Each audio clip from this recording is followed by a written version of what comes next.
Hello, দেখুন কি বলতেছে আমাদের রুম রেটে। হ্যাঁ কোন আজকে শুক্রবার এমন একটা দিন, গরিবের হজের দিন। আজকে আমাদের নুরালামে মসজিদে যায় না, এই শালা ফুটার জন্য মসজিদে যায় না, মিষ্টি যায় না, এটার জন্য মসজিদে যায় না। অতি দুঃখের সহিত জানাইতেছি যে তারা নফর মাহফিরু। অতি দুঃখের সাথে জানাচ্ছি একটি সুখ সংবাদ, আঙ্গনুরালামে আজকে মসজিদে যায় না, জিরাফি দেয় না, দেখি খাজুর দেয় না, পানি দেয় না, এই জন্য আঙ্গনুরালামে মসজিদে যায় না। ওয়াল্লাহি কালাম মাহফিসিদা।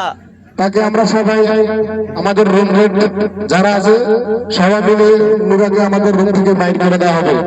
সে নামাজ পড়ে না, কালকে দুই ওয়াক্ত হবে, আজ কোনো খবর নাই, তারা যখন মসজিদের দরকার নাই।